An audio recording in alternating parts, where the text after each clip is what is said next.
Quando meu pai saía em suas viagens, meus 4 irmãos formavam um círculo ao meu redor. Agora você vai pagar por existir, diziam enquanto eu via o cinto subir no ar.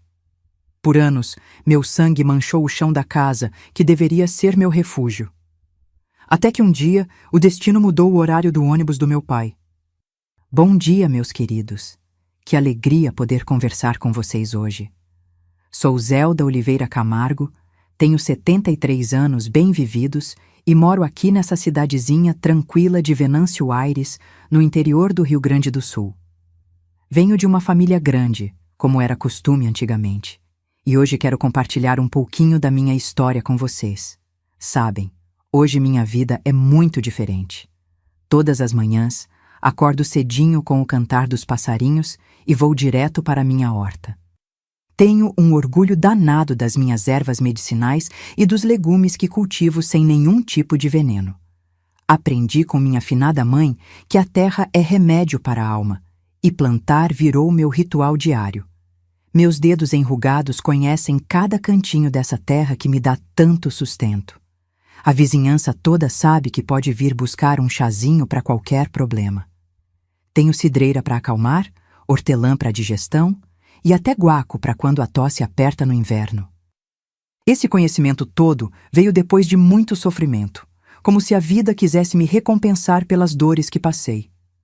Comecei essa hortinha faz tempo, quando finalmente entendi que precisava transformar minha dor em algo que ajudasse os outros. Estou sentada aqui na minha varanda, com meu mate ao lado, olhando as montanhas ao longe enquanto o sol vai se pondo devagarinho, pintando o céu com tons alaranjados que só o interior do Rio Grande do Sul sabe oferecer. É daqui desta cadeira de balanço, feita pelo meu falecido marido, que vejo a vida passar e agradeço por cada dia. Antes de continuar contando minha história, queria pedir um favorzinho a vocês. Se estiverem gostando do que estão ouvindo, deixem aquele like e se inscrevam no canal para não perder nenhuma história. E vocês, meus tesouros que estão me assistindo agora, me contem aqui nos comentários. De qual cidadezinha vocês estão me assistindo? E em que horinha do dia vocês encontraram esse vídeo? De manhãzinha com o café, depois do almoço ou já de noitinha? Eu sempre leio todos os comentários e fico tão feliz em saber de onde vocês são e quando tiram um tempinho do dia para ouvir as histórias dessa vovó aqui. Me conta, viu? Vamos criar uma corrente de carinho. Mas hoje quero falar de algo que guardei por muito tempo dentro do peito. Sabe, nem sempre minha vida foi tranquila assim. Cresci numa família onde o amor e a violência dividiam o mesmo teto, onde o sangue que corria nas veias também manchava o chão da casa. Foi uma infância marcada pelo medo dos próprios irmãos, aqueles que deveriam me proteger. E como dói lembrar dessas cicatrizes invisíveis que carrego até hoje. A vida tem dessas coisas, meus queridos. Às vezes, os maiores perigos estão onde deveríamos nos sentir mais seguros. Mas também é verdade que as mais belas flores podem nascer nos terrenos mais áridos, como vocês vão ver na minha história. Nasci em 1952, numa casinha simples na zona rural de Venâncio Aires. Éramos uma família grande, coisa comum naquela época. Meu pai, Gumercindo, era um homem trabalhador, comerciante de fumo que viajava muito para vender a produção dos colonos para as empresas grandes da região. Minha mãe, Hortência, cuidava da casa e de nós, filhos. Ela tinha mãos de fada, fazia o melhor pão de milho que você já provou na vida e costurava nossas roupas numa máquina Singer antiga, que era o orgulho dela. Éramos 5 irmãos no total. Eu, a caçula e única menina, depois de 4 homens. Meu irmão mais velho, Eustáquio, nasceu em 1940, 12 anos antes de mim. Depois vieram Juvenal, em 1942, Teodoro, em 1944 e Ananias, em 1948. Nossa casa não era grande, mas tinha um terreno enorme, com muitas árvores frutíferas e um galpão onde papai guardava o fumo antes de vender.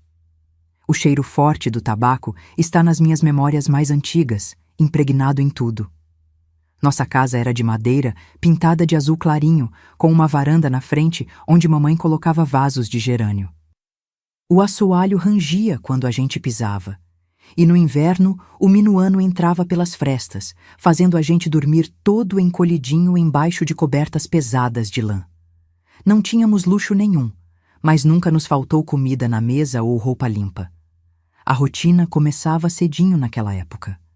Mamãe levantava com as galinhas para fazer o café e preparar a comida para o pai antes dele sair. Acordávamos com o cheirinho do café passado na hora e do pão quentinho. Depois íamos para a escola, que ficava a uns 3 quilômetros de casa. Íamos a pé, por uma estrada de chão que ficava um lamaceiro só quando chovia. No inverno, saíamos ainda escuro, com a geada cobrindo o pasto e nossos pés quase congelavam dentro dos tamancos de madeira. Na escola, a professora Iracema era rígida, mas justa. Ensinava com dedicação aquele bando de crianças de colônia, muitas que nem falavam direito o português, só o dialeto alemão ou italiano que aprenderam em casa. Eu adorava estudar, era aplicada e sonhava em ser professora um dia. Voltava para casa sempre com o caderno cheio de estrelinhas douradas que a professora colava quando a gente fazia as lições direito. Depois da escola, ajudávamos mamãe nos afazeres de casa. Eu aprendia a cozinhar e costurar, enquanto meus irmãos ajudavam mais na horta ou no galpão do fumo. Aos domingos, íamos todos juntos à missa na igrejinha da comunidade, toda construída em pedra, onde depois ficávamos conversando com os vizinhos e comendo cucas e linguiças na festa da comunidade. As brincadeiras da minha infância eram simples, mas cheias de alegria. Brincávamos de esconde-esconde entre os pés de bergamota, de pega-pega no campo, de casinha embaixo da figueira enorme que tinha no quintal. Fazíamos bonecas de pano e carrinhos de madeira. Nos dias de chuva, jogávamos cartas ou escutávamos as histórias que vó Olinda contava sobre os tempos antigos, quando os primeiros colonos chegaram na região. Até os meus 7 anos, a vida era assim, simples e feliz. Mas foi nessa idade que as coisas começaram a mudar.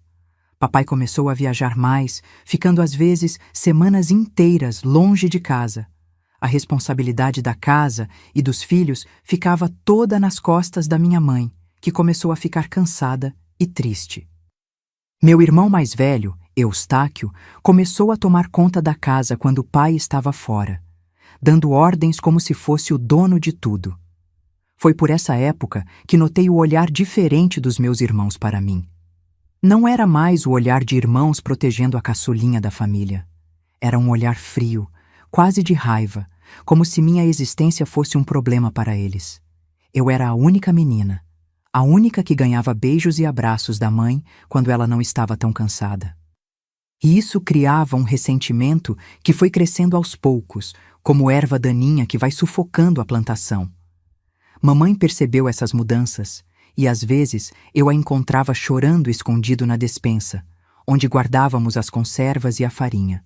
Ela dizia que não era nada, só cansaço, mas seus olhos contavam outra história.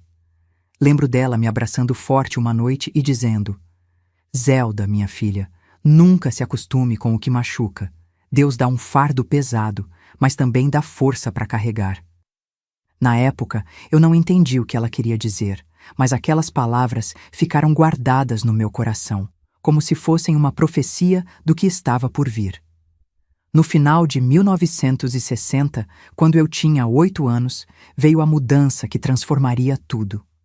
Papai conseguiu um contrato grande com uma exportadora de tabaco e precisou viajar ainda mais. Foi quando minha mãe adoeceu de repente, com uma pneumonia forte que a levou em menos de uma semana. Nosso mundo desabou.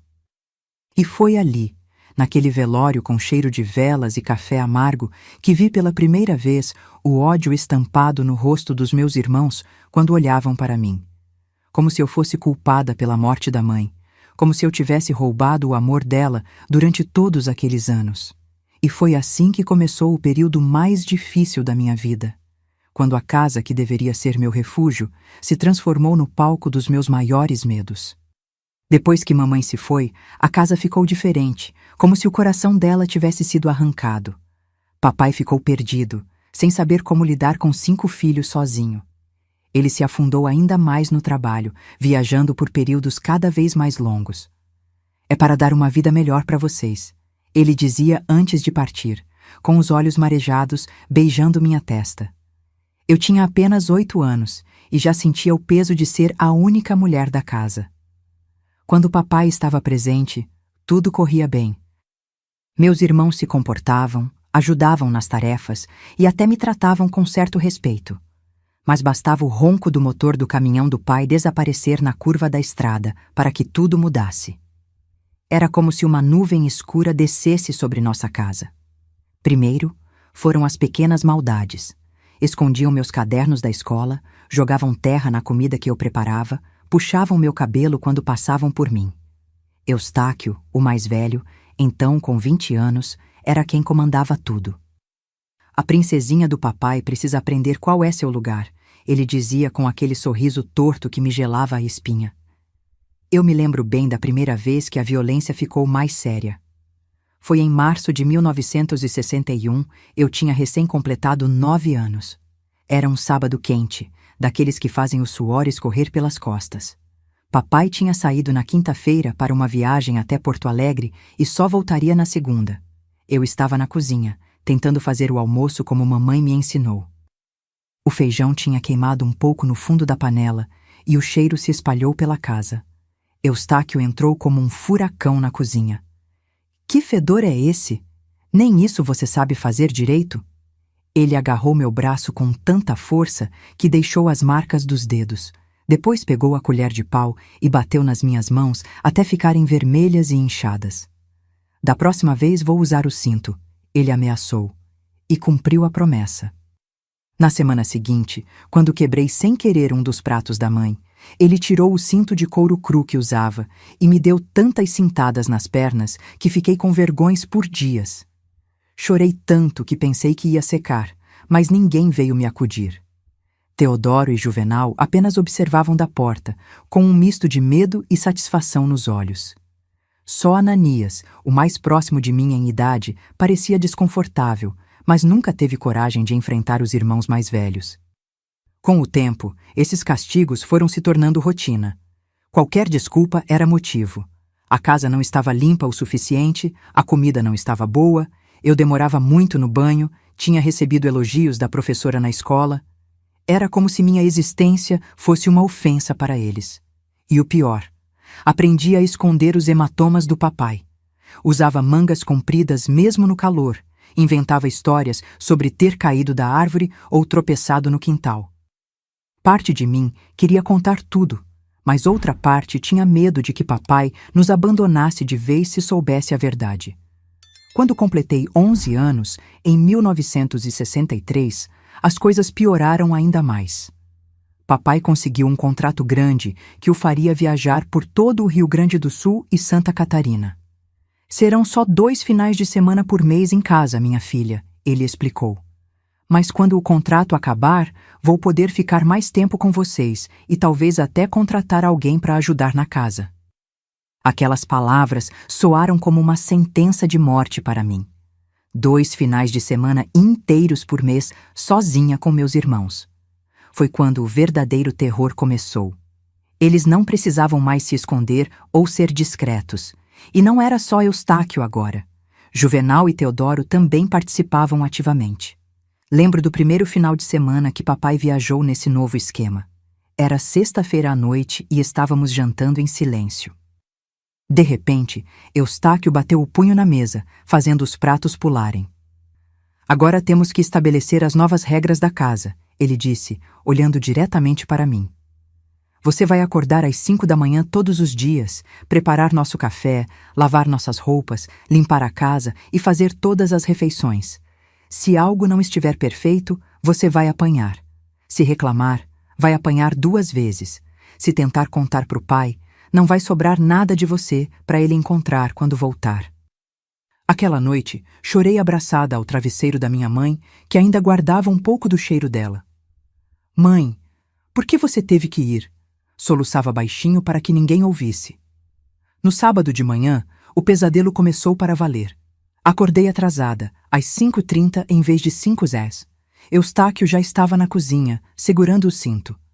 Primeira regra quebrada, ele disse com frieza. Naquele dia, apanhei pela primeira vez até sangrar. As cintadas nas costas abriram pequenos cortes que mancharam minha camisola branca. Mesmo assim, tive que preparar o café, engolindo o choro e a dor.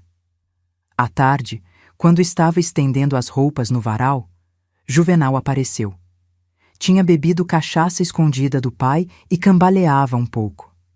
A princesinha acha que é melhor que nós, não é? Ele zombou, apertando meu rosto com força. A preferida do papai e da mamãe. Pena que a mamãe morreu e o papai só se importa com o trabalho. Ah, ele cuspiu no chão perto dos meus pés e depois, para meu horror, cuspiu no meu rosto. Isso é para você aprender que não é nada, só uma inútil que dá trabalho. Naquela noite, depois de servir o jantar e lavar a louça, tranquei-me no pequeno quarto que havia sido da mamãe e agora era meu. Mas nem ali encontrei refúgio. Teodoro arrombou a porta. Quem disse que você pode se trancar? Não tem privacidade nesta casa. Ele me arrastou pelos cabelos até a sala, onde Eustáquio e Juvenal estavam sentados. Apenas Ananias não estava lá. Tinha saído mais cedo, incapaz de assistir ao que sabia que aconteceria. Vamos ensinar uma lição que ela nunca vai esquecer, disse Eustáquio, levantando-se lentamente. Os três formaram um círculo ao meu redor. Eustáquio com o cinto, Juvenal com uma vara de marmelo que usavam para castigar os animais, e Teodoro com a palma da mão aberta, pronta para desferir tapas. Naquela noite, pela primeira vez, fui castigada pelos três ao mesmo tempo, cada um usando seu método preferido para me machucar. O sangue escorria pelas minhas pernas, meu rosto estava inchado e eu mal conseguia respirar de tanto soluçar. Se o pai perguntar, você vai dizer que caiu do celeiro. Se disser outra coisa, da próxima vez será muito pior, ameaçou Eustáquio antes de me deixarem, finalmente, voltar para meu quarto. E assim se passaram meses, com os finais de semana se transformando em pesadelo.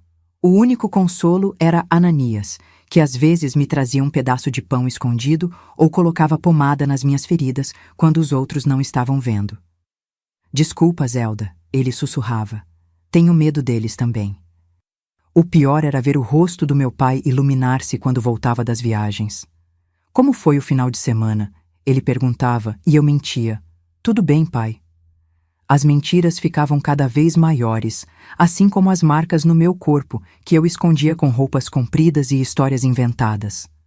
Uma noite, peguei-me olhando pela janela para a estrada que levava à cidade, pensando em fugir. Mas para onde iria uma menina de 11 anos, sem dinheiro e sem ninguém no mundo? Não havia saída. Eu estava presa numa casa que tinha se transformado na minha prisão, com meus próprios irmãos como carcereiros. A escola, que antes era meu refúgio, tornou-se mais um motivo de angústia. Precisava esconder os hematomas, inventar desculpas para a professora Iracema que me olhava cada vez mais desconfiada. Zelda, tem certeza que está tudo bem em casa? Ela me perguntou certa vez, e senti meu coração disparar. Sim, professora, só sou muito desastrada, respondi, evitando seus olhos.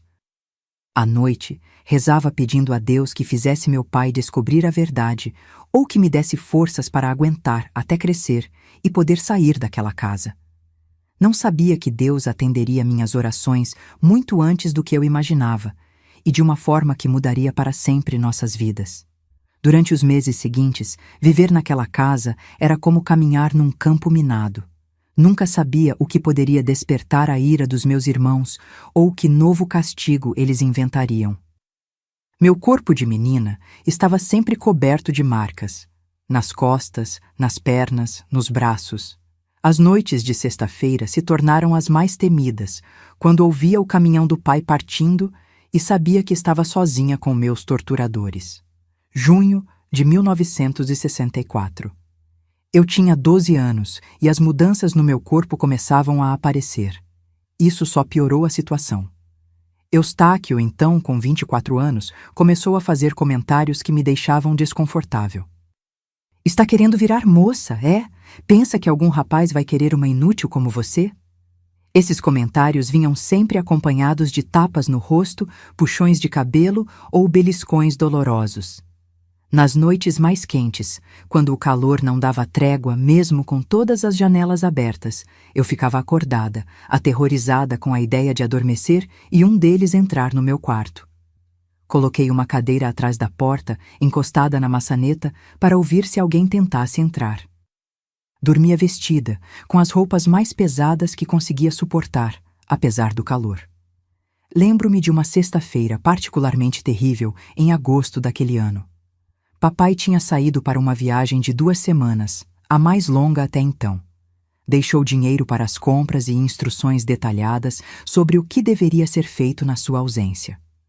Mal seu caminhão dobrou a esquina, Eustáquio agarrou o envelope com o dinheiro. "Isso fica comigo", ele disse guardando no bolso. "E você vai ter que fazer mais com menos, princesinha." Naquele primeiro fim de semana, fiquei praticamente sem comida.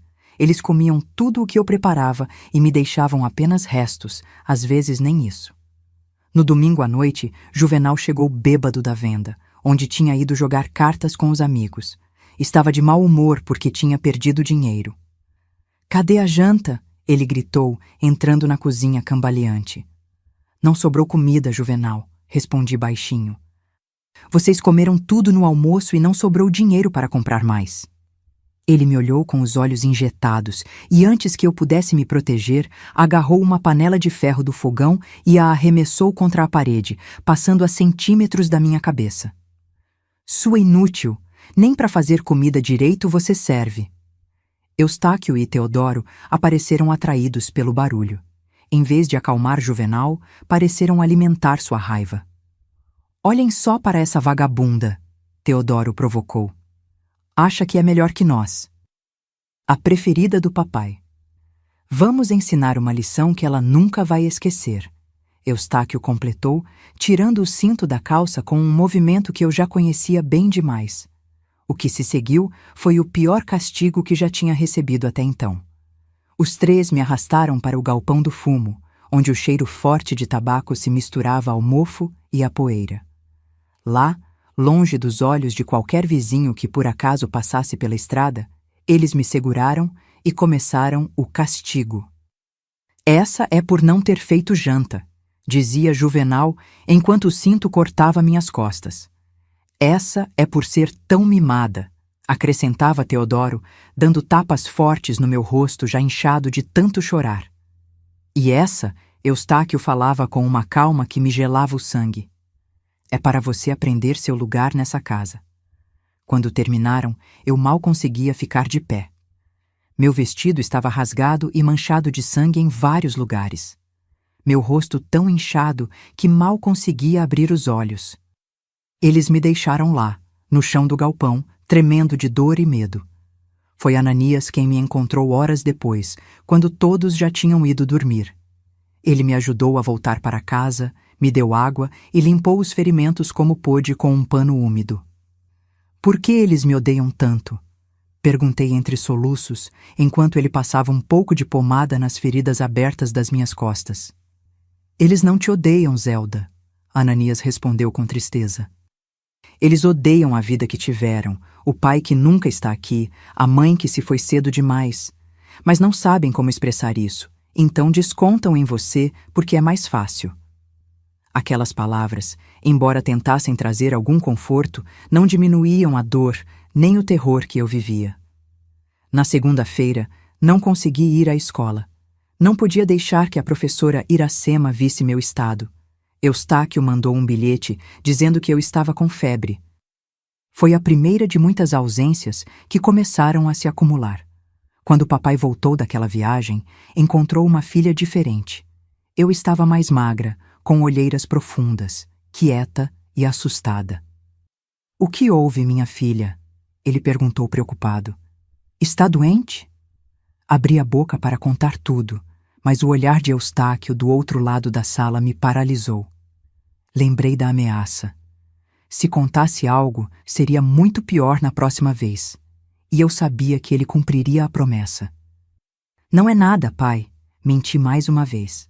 "Só estou cansada e sinto falta da mãe." Ele me abraçou forte e senti as lágrimas querendo sair, mas as engoli.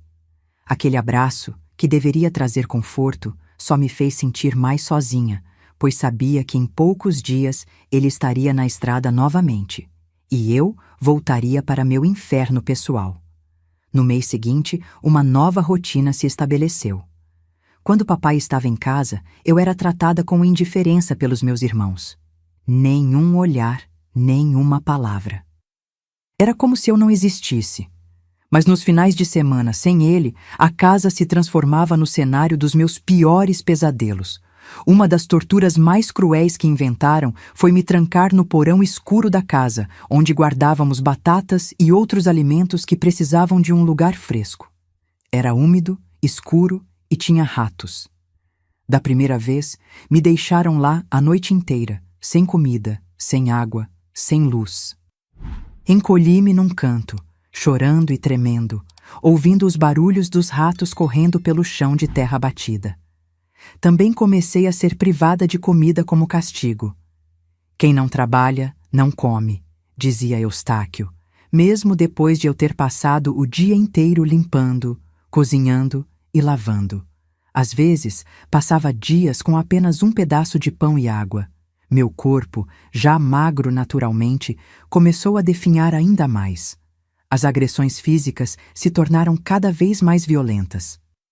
Uma vez, Teodoro quebrou uma vassoura nas minhas costas porque, segundo ele, eu não tinha varrido direito embaixo da mesa.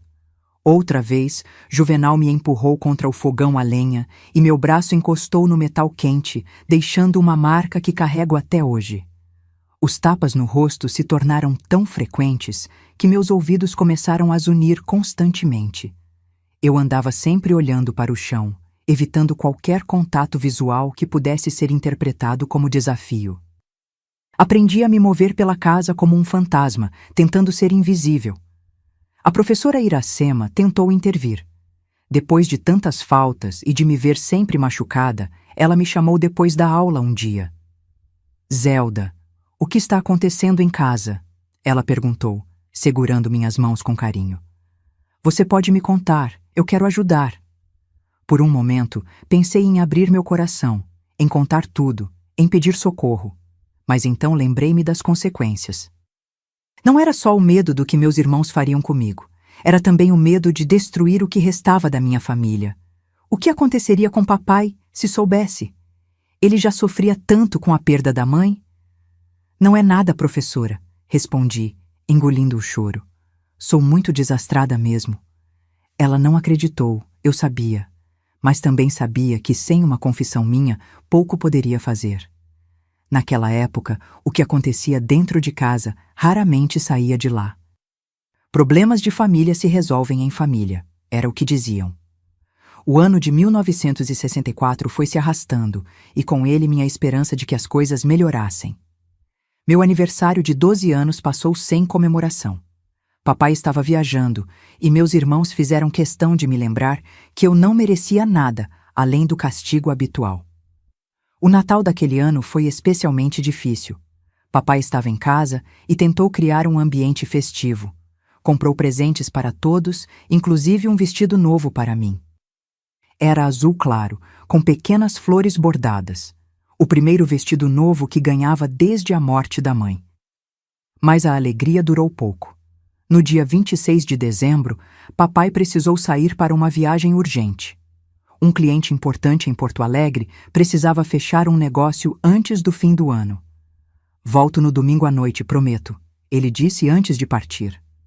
Assim que o caminhão sumiu na estrada, Eustáquio veio até mim com um olhar que eu conhecia bem.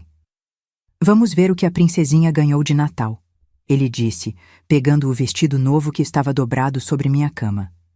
Com um sorriso cruel, ele tirou um canivete do bolso e começou a rasgar o tecido delicado, cortando-o em tiras sob meus olhos horrorizados.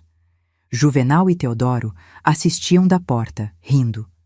"Por favor, não", implorei entre lágrimas. "Foi presente do pai." "O pai dá, o irmão tira", respondeu Eustáquio, terminando de destruir a única coisa bonita que eu tinha ganhado em anos. Naquela noite, o castigo foi ainda pior que o habitual. Juvenal havia bebido mais que o normal para celebrar o feriado e estava especialmente violento. Teodoro parecia querer impressionar o irmão mais velho com sua crueldade. E Eustáquio, como sempre, coordenava tudo com uma frieza assustadora. Eles me arrastaram novamente para o galpão. Dessa vez, além do cinto e dos tapas, Juvenal pegou uma vara fina e flexível, daquelas usadas para castigar cavalos.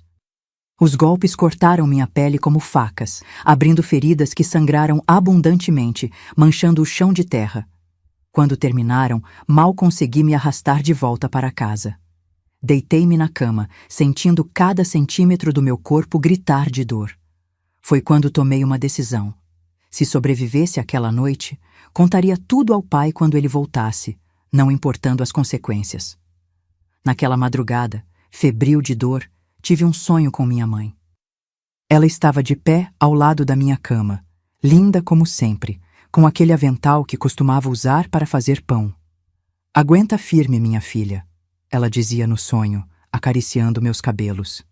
"A ajuda está chegando." Acordei no domingo com o corpo queimando de febre. As feridas nas costas tinham inflamado, e eu mal conseguia me levantar. Mas tinha que preparar o almoço, ou o castigo seria ainda pior. Arrastei-me até a cozinha, cada movimento uma agonia. Eustáquio, Juvenal e Teodoro estavam na sala, bebendo cachaça desde cedo e jogando cartas, comemorando o que chamavam de fim de semana de liberdade. Foi quando ouvi um barulho que fez meu coração parar. O motor do caminhão do pai chegando mais cedo que o esperado. O rosto dos meus irmãos se transformou. O medo substituiu a arrogância nos olhos deles. "Ela não pode deixar o pai ver", Eustáquio disse rapidamente. "Vai para o quarto e não sai de lá." Mas eu não obedeci. Aquela era minha chance, talvez a única. Com o corpo tremendo de dor e medo, caminhei em direção à porta da frente, determinada a mostrar ao meu pai o que acontecia na sua ausência. O que eu não sabia era que aquele domingo mudaria tudo para sempre. Aquele domingo de dezembro de 1964 está gravado na minha memória como o dia em que minha vida mudou para sempre. O caminhão do meu pai estacionou em frente à nossa casa muito antes do horário previsto. Normalmente ele chegaria à noite, mas ainda não eram nem 2 da tarde. Meus irmãos entraram em pânico. Eustáquio agarrou meu braço com força, suas unhas cravando na minha pele já machucada. "Se você disser uma única palavra para o pai, juro por Deus que te mato enquanto você dorme", ele sibilou, com os olhos injetados de ódio e medo. Juvenal e Teodoro se apressaram para esconder as garrafas de cachaça e arrumar a sala, enquanto Ananias me olhava do canto, seu rosto uma máscara de culpa e preocupação. Ouvi a porta do caminhão batendo, os passos pesados do meu pai na varanda, a voz dele chamando animado: "Cheguei, meus filhos! O negócio fechou mais cedo que esperado." Naquele momento, algo dentro de mim se quebrou e se reforçou ao mesmo tempo. Tantos meses, tantos anos de sofrimento em silêncio. Tantas feridas, tantas noites chorando sozinha. Tantas mentiras contadas para proteger aqueles que me machucavam. Respirei fundo, ignorando a dor lancinante das minhas costas inflamadas, e caminhei em direção à porta. Cada passo era uma agonia, mas também uma decisão. Se eu sobrevivesse àquele dia, nunca mais seria vítima em silêncio. Meu pai entrou sorridente, carregando um pacote. Provavelmente mais algum presente comprado em Porto Alegre. Seu sorriso congelou quando me viu. Imagino a visão que apresentei. Uma menina de 12 anos, esquelética, pálida como um fantasma, com o rosto inchado de tantos tapas, marcas de dedos nos braços e a parte de trás do meu vestido manchada de sangue das feridas abertas. "Meu Deus do céu! Zelda, o que aconteceu com você, minha filha?" Ele exclamou, deixando cair o pacote no chão. Abri a boca, mas nenhum som saiu. Anos de medo me emudeceram naquele instante crucial. Mas não precisei dizer nada. Meu corpo falava por si. Meu pai se aproximou, tocou meu rosto gentilmente e então viu o sangue nas minhas costas. "Quem fez isso com você?" perguntou, sua voz tremendo entre choque e fúria. Meus olhos se desviaram involuntariamente para o canto onde meus irmãos estavam. Eustáquio deu um passo à frente, já ensaiando alguma desculpa. Pai, ela caiu do celeiro. Nós dissemos para ela não subir lá, mas você sabe como ela é teimosa. Meu pai levantou a mão, silenciando-o. Com cuidado, virou-me de costas e levantou meu vestido o suficiente para ver o que havia sido feito. Ouvi sua respiração parar por um instante. Quando me virou de novo para encará-lo, havia lágrimas nos seus olhos. Quem fez isso? Repetiu, desta vez sua voz carregando uma fúria contida que nunca tinha ouvido antes. Encontrei minha voz finalmente, um sussurro rouco. Eles, pai, quando o senhor viaja. Foi como se uma represa tivesse se rompido. As palavras começaram a sair, a princípio hesitantes, depois num fluxo impossível de parar. Contei tudo. Os anos de abusos, os espancamentos, as privações, os insultos. Contei sobre o cinto de Eustáquio, sobre as varas de Juvenal, sobre os tapas de Teodoro, sobre as noites no porão escuro, sobre os dias sem comida, sobre o medo constante que vivia. Enquanto falava, observava o rosto do meu pai transformar-se, a dor, a culpa, o horror e, finalmente, uma raiva que parecia consumir todo o seu ser. Quando terminei, houve um silêncio sepulcral na sala. Ninguém se atrevia a respirar alto. Meu pai se virou lentamente para meus irmãos. Eustáquio tentou falar novamente. Pai, ela está inventando isso tudo. Nós só... Não terminou a frase. Com uma velocidade surpreendente para um homem da sua idade, meu pai avançou e acertou um soco no rosto de Eustáquio com tanta força que ele caiu para trás, derrubando a mesa. Vocês... bateram... Na sua irmã? Meu pai perguntou, cada palavra carregada de uma fúria controlada que era mais assustadora que qualquer grito.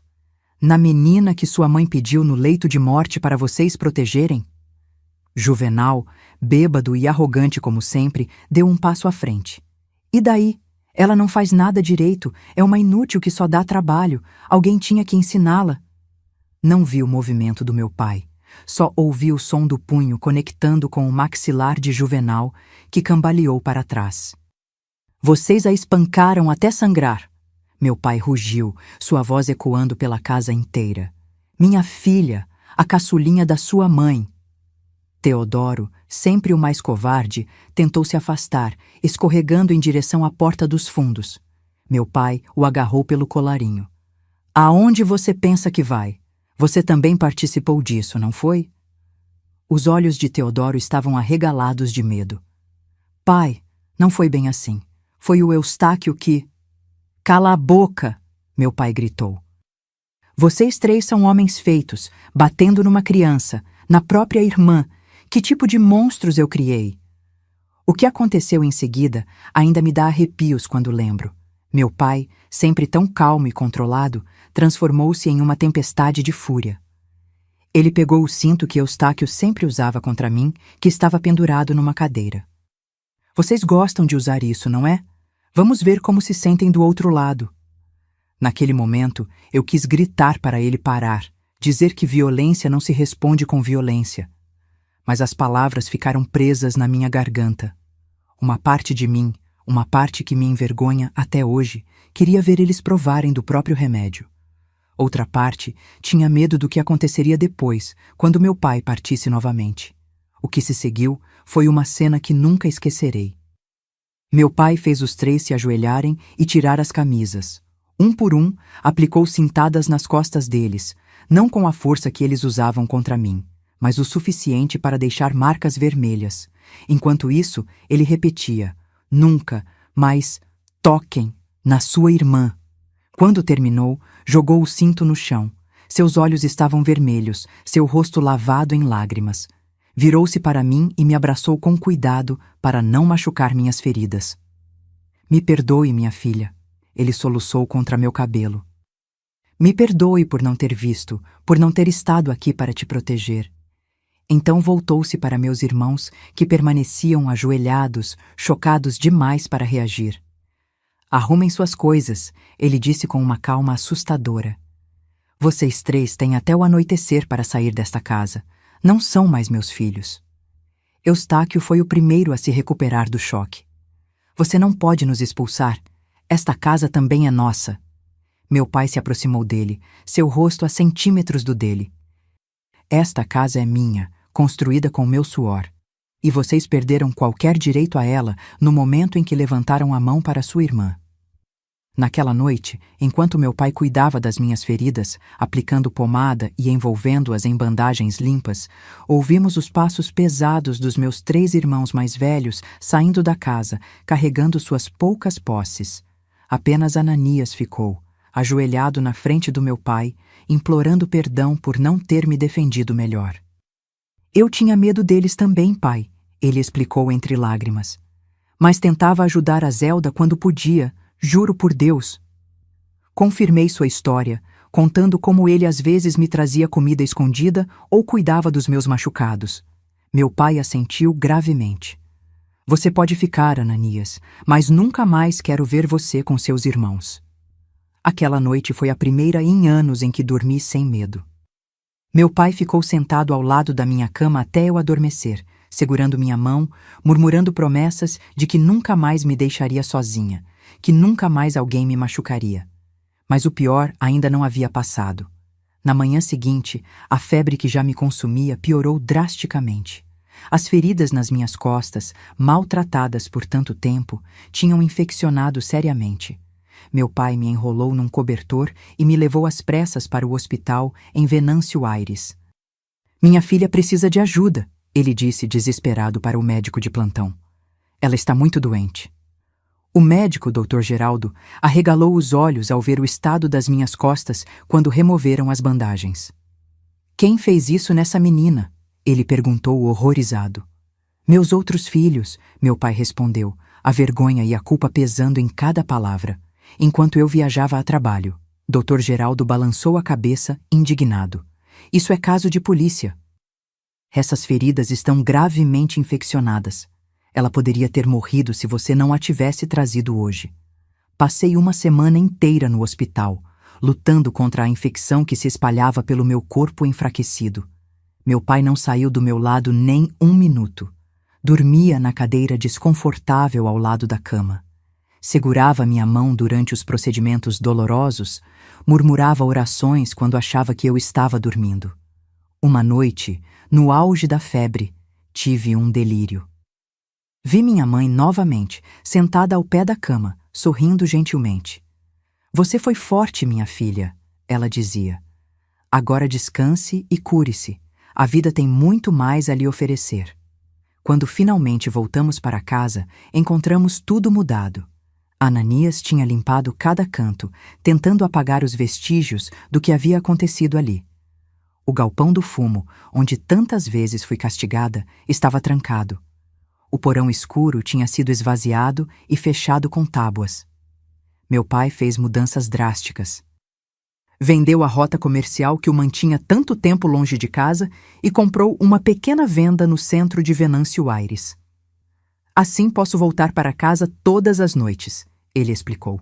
Nunca mais vou deixar você desprotegida. Os 3 irmãos banidos nunca mais voltaram à nossa casa, mas as histórias sobre eles chegavam até nós. Eustáquio e Juvenal tinham se mudado para Porto Alegre, onde trabalhavam no cais do porto. Teodoro tinha ido para o oeste trabalhar nas fazendas de erva mate. Ocasionalmente, enviavam cartas pedindo perdão, mas meu pai as queimava sem responder. Nas noites mais silenciosas, às vezes eu acordava sobressaltada, o coração disparado, o corpo coberto de suor frio. O medo estava impregnado tão profundamente que levaria anos para desaparecer completamente. Nesses momentos, meu pai ou Ananias vinham até meu quarto, sentavam-se ao meu lado e esperavam pacientemente até que eu voltasse a dormir. Você está segura agora, eles repetiam. Ninguém nunca mais vai te machucar.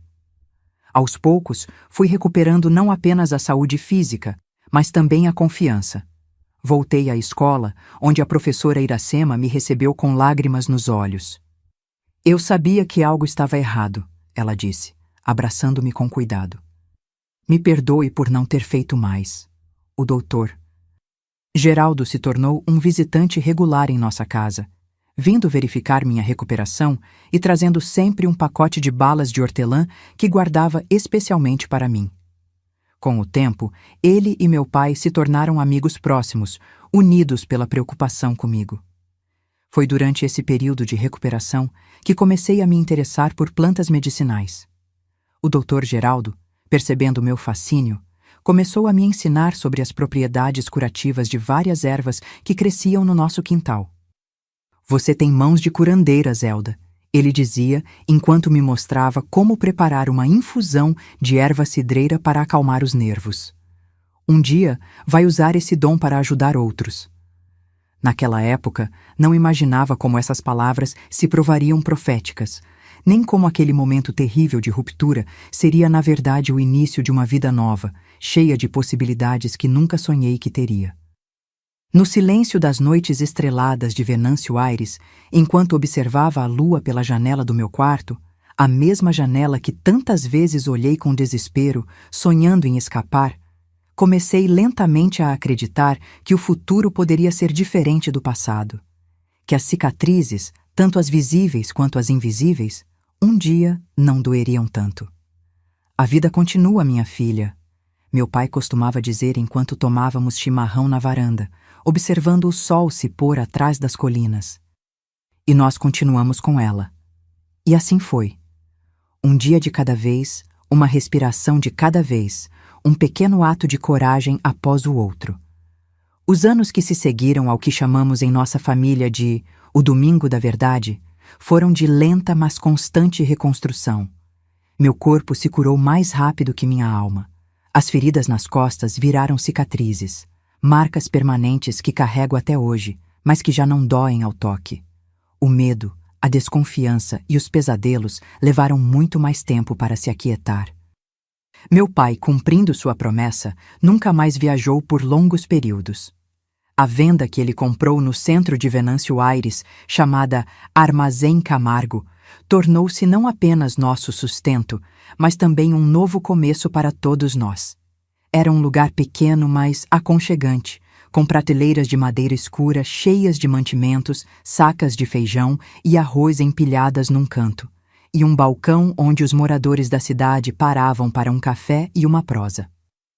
Eu ajudava depois da escola, atendendo os clientes e organizando as mercadorias.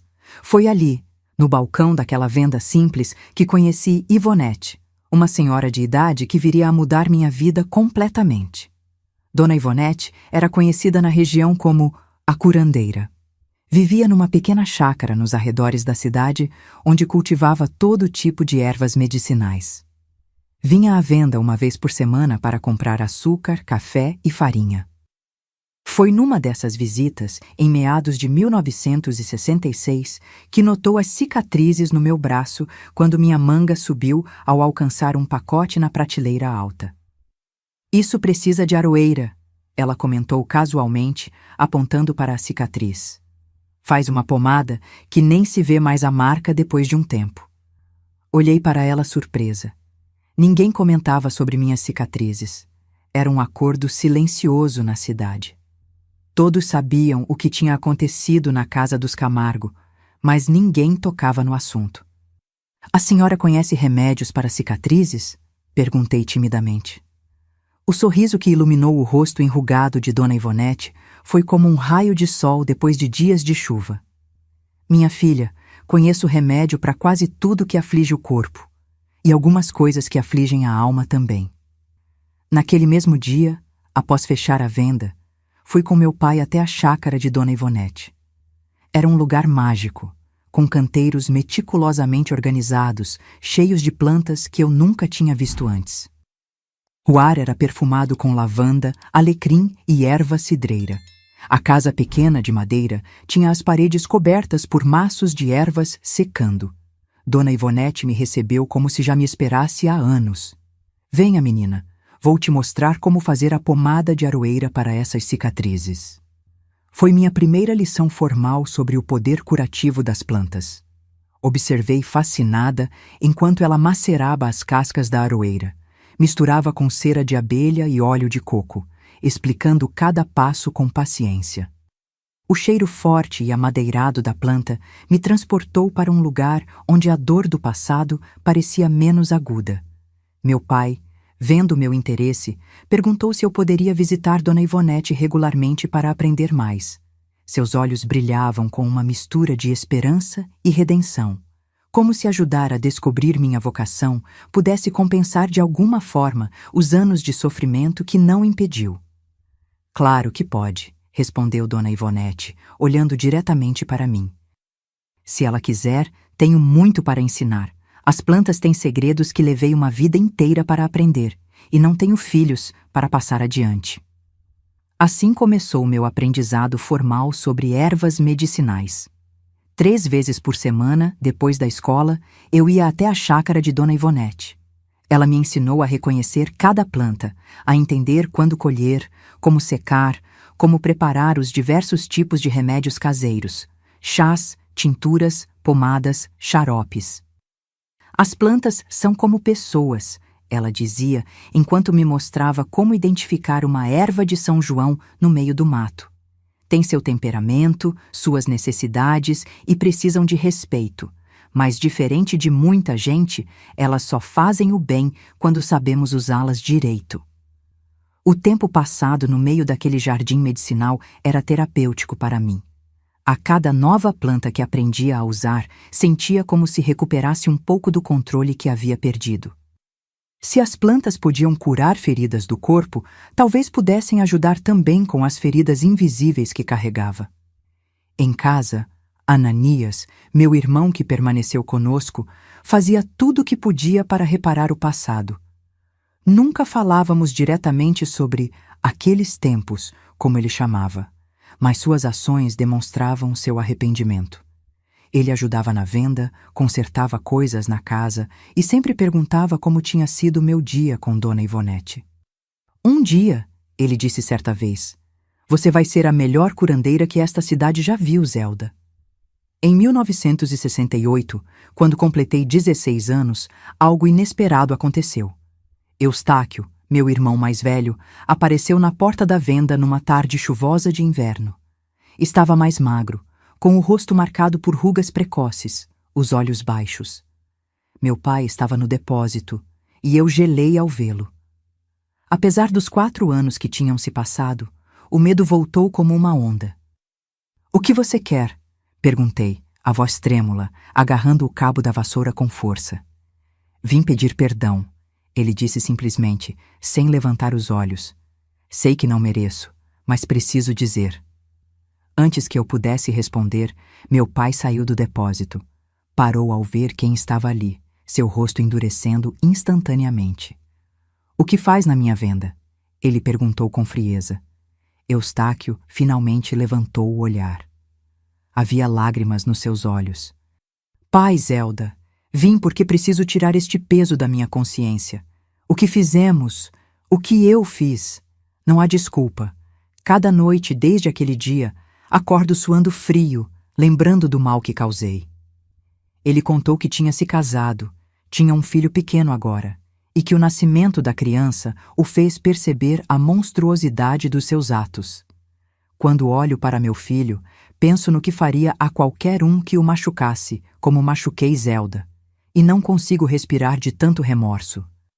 Houve um longo silêncio na venda.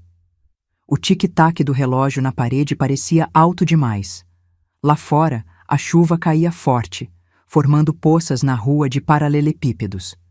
Meu pai olhou para mim, como se dissesse que a decisão era minha. E naquele momento, percebi que tinha o poder de escolher. Algo que me foi negado por tantos anos. Podia mandar Eustáquio embora para sempre, ou poderia ouvir o que ele tinha a dizer. Você pode falar, disse finalmente, mas não espere que as coisas voltem a ser como eram. Eustáquio assentiu, agradecido pela chance. Ele contou que, após ser expulso de casa, viveu anos de miséria em Porto Alegre. Bebeu muito, brigou muito, quase morreu numa briga de bar.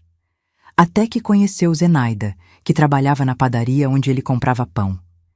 Ela o ajudou a se endireitar, O incentivou a conseguir um emprego estável como estivador no porto e eventualmente se casaram. Quando meu filho nasceu, ele disse com a voz embargada, e o coloquei nos braços pela primeira vez, algo quebrou dentro de mim. Lembrei de você pequena, Zelda, correndo pelo quintal, confiando em mim como seu irmão mais velho, e lembrei de como traí essa confiança da pior forma possível.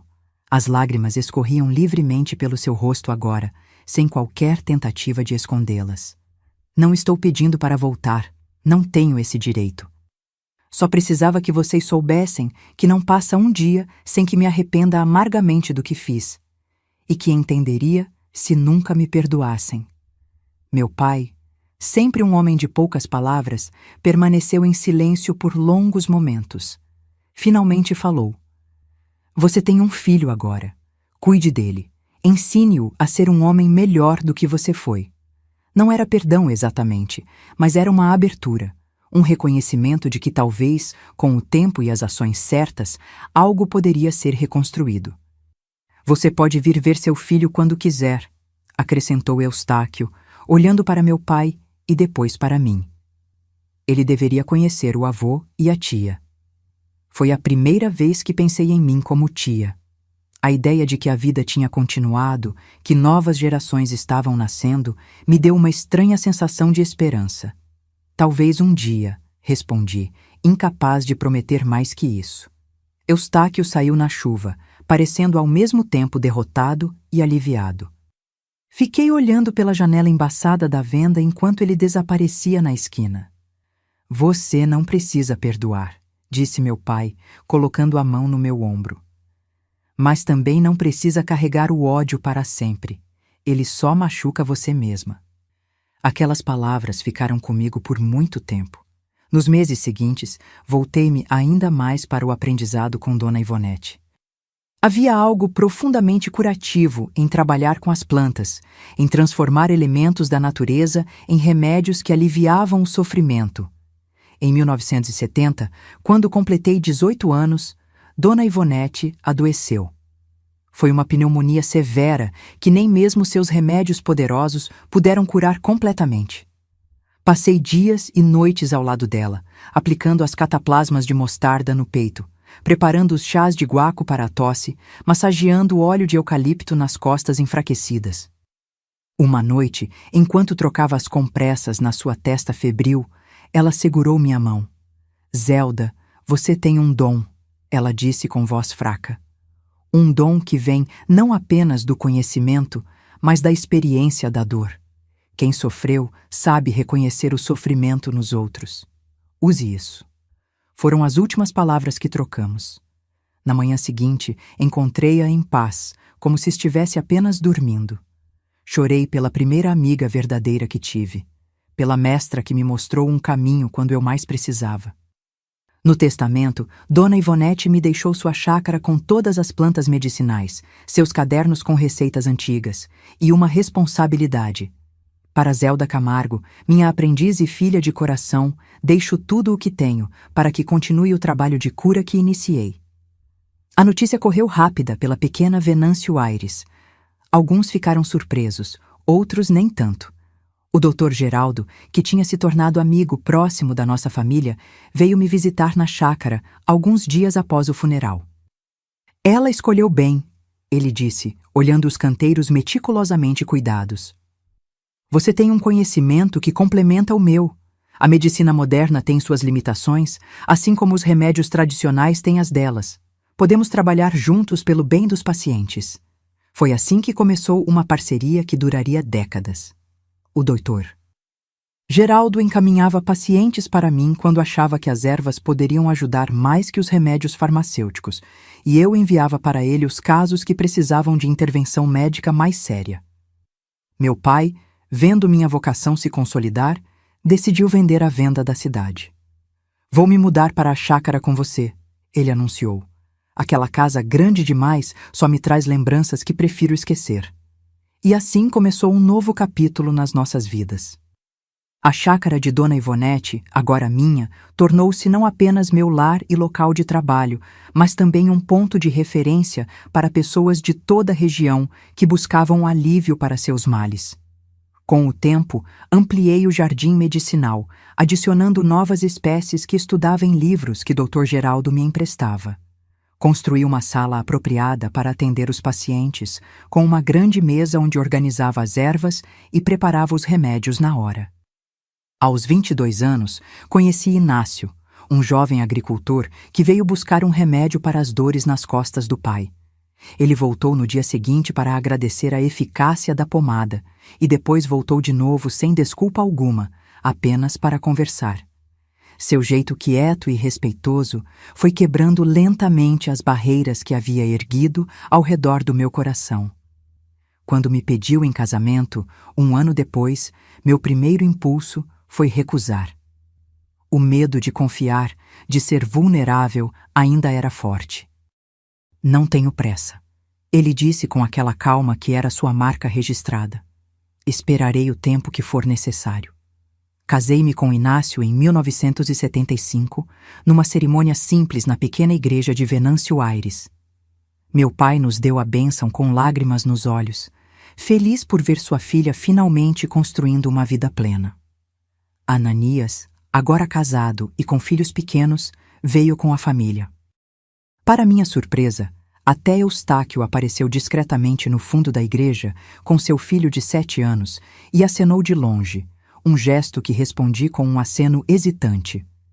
Inácio se mudou para a chácara, trazendo seu conhecimento de agricultura para ampliar ainda mais o cultivo de plantas medicinais.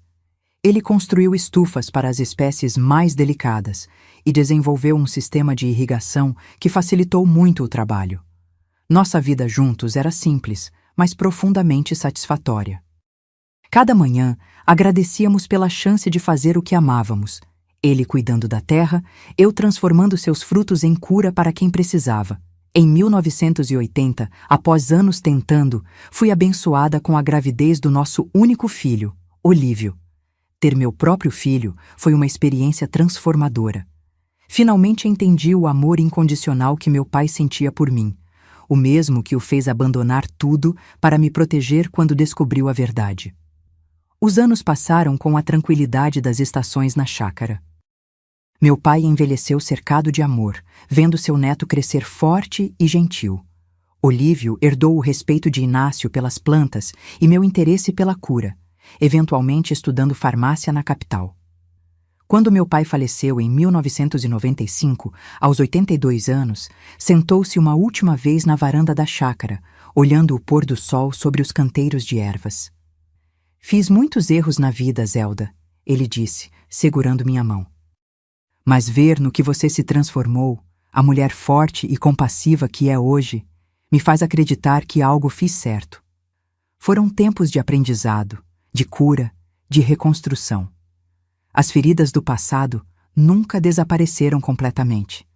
Algumas cicatrizes são permanentes, mas aprendi que a dor pode ser transformada em algo útil, em conhecimento que ajuda outros, em uma sensibilidade que percebe o sofrimento alheio. O caminho desde aquela menina aterrorizada até a mulher que me tornei não foi fácil nem direto. Houve recaídas, pesadelos, momentos de raiva intensa. Mas cada planta que cultivei, cada remédio que preparei, cada pessoa que ajudei a se sentir melhor, foi um passo em direção à cura. Não apenas dos outros, mas principalmente da minha própria alma. E hoje, quando olho para trás, vejo que a reviravolta na minha vida não foi apenas aquele domingo em que meu pai descobriu a verdade. Foi uma série de pequenas decisões diárias, escolher o perdão em vez do ódio, escolher criar em vez de destruir, escolher ajudar em vez de ferir. Foram escolhas que, somadas ao longo dos anos, transformaram uma história de dor em uma história de resiliência e propósito. Hoje, aos 73 anos, vivo uma vida que a menina assustada que fui jamais poderia imaginar. Minha chácara aqui em Venâncio Aires se tornou um pequeno paraíso, um santuário não apenas para plantas medicinais, mas para o espírito. Todas as manhãs, acordo com o primeiro cantar do galo. Meu querido Inácio, que agora tem cabelos tão brancos quanto os meus, já está de pé, preparando o chimarrão na cozinha. Bom dia, meu amor. ele diz com o mesmo carinho de sempre, mesmo depois de quase 50 anos juntos. Essa rotina simples é um dos maiores presentes que a vida me deu, a constância de um amor tranquilo e seguro. Depois do café da manhã, vou para minha horta. É o momento mais precioso do dia. Caminho entre os canteiros organizados, verificando cada planta. Tenho de tudo um pouco. Melissa para acalmar, guaco para tosse, cavalinha para os rins, arnica para machucados, alecrim para a memória. Cada uma tem seu lugar especial. Cada uma me ensinou alguma coisa ao longo das décadas. Meus dedos, agora enrugados e marcados pelo tempo, conhecem a textura de cada folha, o aroma de cada flor. Esse conhecimento foi construído pacientemente, primeiro sob a orientação da saudosa Dona Ivonete, depois através da minha própria experiência e dos livros que nunca parei de estudar. A chácara que herdei se expandiu com o tempo. Inácio e eu compramos terrenos vizinhos ao longo dos anos, e hoje temos um pequeno pedaço de terra que nos dá não apenas as ervas medicinais, mas também frutas, verduras e até um pequeno pasto onde mantemos algumas vacas leiteiras e galinhas caipiras. Nosso filho Olívio se formou em farmácia e hoje trabalha em Porto Alegre, mas vem nos visitar pelo menos 2 vezes por mês com sua esposa Durvalina e nossos 3 netos. Geraldo, de 15 anos, Iracema, de 12, e o pequeno Gumercindo, de 8, que carrega o nome do meu pai. Os netos são minha maior alegria. Quando estão aqui, a casa se enche de vida e barulho. Geraldo, o mais velho, já demonstra interesse pelas plantas medicinais. Às vezes, passa horas comigo na horta, anotando em um caderninho os nomes e propriedades de cada uma. Iracema é a artista da família, sempre desenhando as flores e frutos da chácara em seu bloco de desenho. E Gumercindo, esse é pura energia, correndo entre os canteiros, espantando as galinhas, subindo nas árvores. Vovó, conta de novo a história de como você aprendeu sobre as plantas. Pede Iracema frequentemente, sentada na varanda, enquanto me ajuda a separar folhas para secagem. Conto-lhes versões suavizadas da minha infância, focando nas partes boas, o amor do meu pai, as lições da professora Iracema, as primeiras descobertas com Dona Ivonete.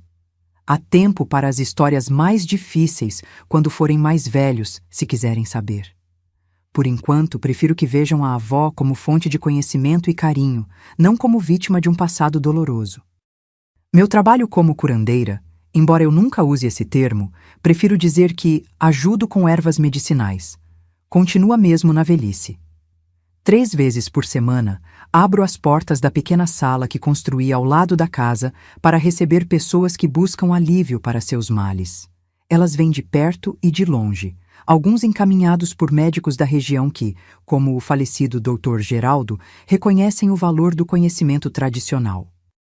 Dona Zelda, eles me chamam, com um respeito que nunca deixa de me comover. Escuto seus problemas, observo seus sintomas e preparo remédios naturais, chás, pomadas, tinturas, xaropes. Não cobro nada pelos atendimentos, apenas o custo das ervas quando não as tenho em quantidade suficiente na minha própria horta. É minha forma de retribuir a vida boa que tenho hoje. As tardes em que não atendo são dedicadas a preparar remédios para estoque, secar ervas ou ensinar. Sempre há alguém querendo aprender, jovens interessados em medicina natural, mães buscando conhecimento para cuidar da família, até mesmo estudantes de faculdades que vêm fazer pesquisa. Compartilho o que sei sem reservas, seguindo o exemplo de Dona Ivonete. O conhecimento só tem valor quando passado adiante. Inácio, com seus 75 anos, já não trabalha tanto na terra. Suas costas não permitem mais o trabalho pesado, mas ele ainda supervisiona a pequena produção agrícola da chácara e mantém tudo funcionando.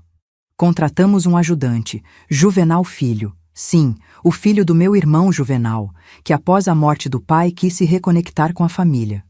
É um bom homem, muito diferente do pai, e trabalha conosco há mais de 15 anos. À noite, depois do jantar simples mas nutritivo, Inácio e eu sentamos na varanda para observar as estrelas. É nosso ritual. Tomamos chá de camomila ou melissa, dependendo do humor do dia, e conversamos sobre tudo e nada. Às vezes, ele pega o velho violão e toca algumas modas gaúchas que aprendeu na juventude. Sua voz, ainda forte apesar da idade, me embala como uma canção de ninar. Os domingos são especiais. É quando a família se reúne para o tradicional churrasco gaúcho. Ananias, meu irmão que hoje tem 77 anos, vem com sua esposa, filhos e netos. Às vezes até Teodoro aparece. Depois de muitos anos, ele finalmente voltou a Venâncio Aires, viúvo e arrependido. Nossa relação nunca voltou a ser próxima, mas aprendemos a conviver com respeito. Eustáquio faleceu há 10 anos. Nos seus últimos dias, pediu para me ver. Fui até o hospital em Porto Alegre, onde estava internado. Seus olhos, já embaçados pela proximidade da morte, se encheram de lágrimas ao me ver. Zelda, ele sussurrou, você conseguiu o que eu nunca consegui, transformar a dor em algo bonito. Me perdoa por tudo. Segurei sua mão enrugada entre as minhas. Já perdoei faz tempo, irmão. Vá em paz. Foi verdade. O perdão não veio fácil nem rápido, mas veio. Não pelo bem dele, mas pelo meu próprio. Como dizem por aqui, guardar rancor é como tomar veneno e esperar que o outro morra. Minha casa hoje é um lugar de paz e cura. As paredes são decoradas com quadros pintados por Iracema, prateleiras cheias de potes com ervas secas cuidadosamente etiquetadas e fotos de família. Muitas fotos. Do casamento com Inácio, de Olívio crescendo, dos netos nascendo, de aniversários e natais. Há uma foto em particular que guardo com carinho especial. É a única que tenho da minha mãe, Hortência. Nela, ela está jovem e sorridente, segurando-me no colo quando eu era apenas um bebê. Seu rosto transmite amor e esperança. Às vezes, quando estou sozinha, converso com essa foto, contando à minha mãe sobre a vida que construí, sobre os netos que ela nunca conheceu, sobre como seu sacrifício e amor não foram em vão. As cicatrizes nas minhas costas nunca desapareceram completamente, nem mesmo com as melhores pomadas de aroeira. Mas já não as vejo como marcas de sofrimento, e sim como lembretes da minha força. Cada linha é um capítulo da história que me trouxe até aqui. Uma história que me ensinou a valorizar a gentileza acima de tudo. Quando olho para trás, para a menina aterrorizada que fui, sinto uma mistura de tristeza e gratidão. Tristeza pelo que poderia ter sido diferente. Gratidão por ter sobrevivido e encontrado um caminho para a cura. Se pudesse dizer algo àquela menina, seria: aguente firme. Um dia, você verá que a dor pode se transformar em propósito. Um dia, você não apenas sobreviverá, mas florescerá. E foi isso que aconteceu. Floresci, como as plantas da minha horta que enfrentam o rigoroso inverno gaúcho apenas para retornar mais fortes na primavera. A vida me ensinou que nossas maiores feridas podem se tornar nossas maiores dádivas quando as usamos para compreender e ajudar os outros. E assim vivo meus dias aqui em Venâncio Aires, cercada por plantas que curam, por uma família que amo e por uma comunidade que respeito e que me respeita. Não é uma vida extraordinária aos olhos do mundo, mas é extraordinariamente preciosa para mim. Cada dia, cada momento, cada respiração. Meus queridos que me acompanharam até aqui, compartilhando comigo essa jornada de dor e redenção, quero deixar algumas palavras que carrego no coração após tantos anos de vida. Se você está vivendo um momento de escuridão, se está sofrendo nas mãos de quem deveria proteger você, saiba que não está sozinho. Há mais de nós do que você imagina, pessoas que passaram pelo vale escuro e encontraram o caminho para a luz. Aprendi que a idade não define nossa força, mas sim nossa capacidade de recomeçar cada dia. Não importa se você tem 12 anos, como eu tinha quando sofria nas mãos dos meus irmãos, ou se já está na terceira idade, enfrentando outros tipos de abuso. Nunca é tarde demais para buscar ajuda, para dar um basta, para recomeçar. Minhas rugas são mapas de sobrevivência. Cada uma conta uma história de dor superada. Quando olho no espelho, Não vejo apenas uma senhora idosa, mas uma guerreira que enfrentou batalhas que muitos não conseguiriam imaginar e ainda assim encontrou motivos para sorrir, para amar, para viver plenamente. A vida me ensinou que até na escuridão mais profunda, nossa luz interior nunca se apaga. Nos momentos em que me vi sozinha naquele galpão, sangrando e chorando, havia uma pequena chama dentro de mim que se recusava a morrer. É essa mesma chama que existe em cada um de vocês. Não importa o quão difícil pareça a situação. Nunca permiti que minha dignidade fosse roubada, mesmo quando tentaram levar tudo de mim. Isso não significa que não me quebrei, que não chorei, que não tive momentos de desespero. Significa que, no fim, escolhi não ser definida pelo que fizeram comigo, mas pelo que eu decidi fazer a partir disso. Descobri que somos mais fortes do que imaginamos, especialmente quando pensamos que não aguentamos mais. Muitas vezes, achei que não sobreviveria mais um dia, mais uma sessão de castigos. Mas o sol sempre nascia no dia seguinte, e com ele, de alguma forma, vinha também a força para continuar. O tempo não cura todas as feridas, mas nos ensina a viver com elas e ainda assim sorrir. Minhas cicatrizes, tanto as físicas quanto as emocionais, estão comigo até hoje. Não desapareceram, mas aprendi a carregá-las não como um fardo, e sim como parte da minha história, lembretes da minha resiliência. Minha história não é sobre o que fizeram comigo, mas sobre como escolhi responder. Poderia ter me tornado amarga, vingativa, ou repetir o ciclo de violência. Em vez disso, escolhi dedicar minha vida a curar, a ajudar, a transformar dor em propósito. Essa escolha faz toda a diferença.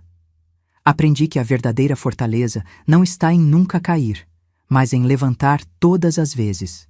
Caí muitas vezes ao longo da minha jornada. Tive recaídas, momentos de desespero mesmo anos depois de estar segura. Mas em cada queda, encontrei novas lições, novos motivos para me levantar mais uma vez. O abuso deixa cicatrizes invisíveis, mas a recuperação mostra que podemos florescer mesmo depois da tempestade. Como as plantas da minha horta que parecem morrer no inverno apenas para retornar mais fortes na primavera, também nós podemos renascer das experiências mais devastadoras. Descobri que minha voz, mesmo trêmula, tem poder quando decido usá-la. Por muito tempo me silenciei, com medo das consequências. Mas quando finalmente tive coragem de falar, de mostrar a verdade, foi quando minha libertação realmente começou. Sua voz também tem esse poder. A idade me deu sabedoria para entender que nunca é tarde para recomeçar. Aos 18 anos, quando herdei a chácara de Dona Ivonete, pensei que estava começando uma nova vida. Mas a verdade é que cada dia nos oferece essa mesma oportunidade, não importa a nossa idade ou circunstâncias. Minha experiência me ensinou que nossa história não termina nos capítulos dolorosos. Os momentos difíceis são apenas isso. Momentos, capítulos, não o livro inteiro. O que vem depois depende em grande parte das escolhas que fazemos, das pessoas que permitimos entrar em nossas vidas e do significado que decidimos dar ao nosso sofrimento. Aprendi que sobreviver é uma forma de resistência e viver bem é a melhor vingança. Cada manhã em que acordo ao lado do meu amado Inácio, cada momento com meus netos, cada planta que cultivo, cada pessoa que ajudo a se sentir melhor, essas são minhas verdadeiras vitórias contra aqueles que tentaram me destruir. Se você está sofrendo abuso, seja físico, emocional ou de qualquer tipo, busque ajuda. Conte para alguém em quem confia. Um professor, um vizinho, um amigo, um profissional de saúde. Se a primeira pessoa não acreditar, conte para outra, e outra, até encontrar quem escute. O silêncio protege apenas o agressor, nunca a vítima. Em cada país, em cada cidade, existem pessoas e organizações preparadas para ajudar. Busque as autoridades locais, as redes de proteção. Não enfrente isso sozinho se não precisar. E lembre-se, pedir ajuda não é fraqueza, é um ato de coragem e amor próprio. Para aqueles que conhecem alguém em situação de abuso, estejam atentos aos sinais. Mudanças de comportamento, isolamento, marcas inexplicadas, medo excessivo, todos podem ser indicadores de que algo está errado. Às vezes, tudo que uma pessoa precisa é saber que alguém notou, que alguém se importa o suficiente para perguntar se está tudo bem. A dignidade e o respeito são valores universais, não importa onde você esteja. Ninguém tem o direito de tirar isso de você, nem mesmo família, especialmente família. Meus queridos de todos os cantos do Brasil, por favor, façam uma coisa por essa vovó. Compartilhem esse vídeo agora mesmo com alguém que vocês suspeitam que possa estar sofrendo em silêncio. Compartilhem com quem precisa ouvir que há esperança do outro lado da dor. Me ajudem a espalhar essa mensagem de que é possível sobreviver, é possível se curar, é possível transformar até as piores experiências em algo que ajude outros. Deixem um comentário com a palavra renascer para me mostrar que vocês assistiram até aqui e entendem a importância de compartilhar essa história. Cada vez que vejo essa palavra nos comentários, sei que minha história tocou mais um coração, que talvez mais uma pessoa encontrará força para buscar ajuda ou estender a mão a quem precisa. Se inscrevam no canal e ativem o sininho agora, porque cada nova inscrição é uma chance de alcançarmos mais alguém que está passando pelo que passei. É uma chance de mostrar a quem sofre que não está sozinho, que há um caminho para fora da escuridão. Faça isso agora, não espere nem mais um minuto. E lembrem-se sempre, a vida pode começar de novo a qualquer momento. Eu sou prova viva disso. Das cinzas da minha infância destruída, construí uma vida de propósito e amor. Você também pode, acredite.